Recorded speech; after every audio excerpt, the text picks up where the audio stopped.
ನಮಸ್ಕಾರ ಸ್ನೇಹಿತರೆ, ಮಸ್ ಕನ್ನಡ ನ್ಯೂಸ್ ಯೂಟ್ಯೂಬ್ ಚಾನಲ್ಗೆ ನಿಮ್ಮೆಲ್ಲರಿಗೆ ಸ್ವಾಗತ. ಕಲರ್ಸ್ ಕನ್ನಡ ವಾಹಿನಿಯಲ್ಲಿ ರಾತ್ರಿ 8:30ಕ್ಕೆ ಪ್ರಸಾರವಾಗುತ್ತಿದ್ದ ಶ್ರೀ ಗೌರಿ ಧಾರಾವಾಹಿಯು ತನ್ನ ಕತೆಗೆ ವಿದಾಯವನ್ನು ಹೇಳಿದೆ.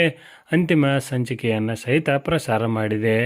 ಇದೇ ವರ್ಷದ ಆರಂಭದಲ್ಲಿ ಪ್ರಸಾರವಾಗಿದ್ದ ಶ್ರೀ ಗೌರಿ ಧಾರಾವಾಹಿಯನ್ನು ಜಗನ್ ಅವರು ನಿರ್ಮಾಣ ಮಾಡಿದ್ದರು. ಅದೇ ರೀತಿಯಾಗಿ ಇಲ್ಲಿ ನಾಯಕಿಯಾಗಿ ಕಮಲಿ ಧಾರಾವಾಹಿ ಖ್ಯಾತಿಯ ಅಮೂಲ್ಯ ಗೌಡ ಅವರು ಕಾಣಿಸಿಕೊಂಡಿದ್ದರೆ, ಅದೇ ರೀತಿಯಾಗಿ ಕಾರ್ತಿಕ್ ಅತ್ತಾವರವರು ಇಲ್ಲಿ ನಾಯಕರಾಗಿ ಕಾಣಿಸಿಕೊಂಡಿದ್ದರು. ಸುನಿಲ್ ಪುರಾಣಿಕ್ ಅವರು ಸಹಿತ ಇಲ್ಲಿ ಪೋಷಕ ಪಾತ್ರವನ್ನು ನಡೆಸಿಕೊಂಡು ಹೋಗುತ್ತಿದ್ದರು.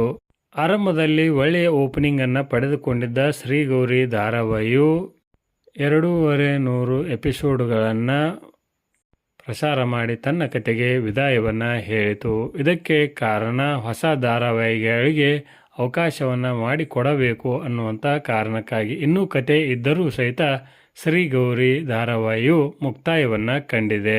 ಕೊನೆಯದಾಗಿ ಈ ಧಾರಾವಾಹಿ ಬಗ್ಗೆ ನಿಮ್ಮ ಅನಿಸಿಕೆ ಅಭಿಪ್ರಾಯವನ್ನು ಕಮೆಂಟ್ ಬಾಕ್ಸಲ್ಲಿ ತಿಳಿಸಿ. ಧನ್ಯವಾದಗಳು. ನಮಸ್ಕಾರ. ಶುಭ ದಿನ.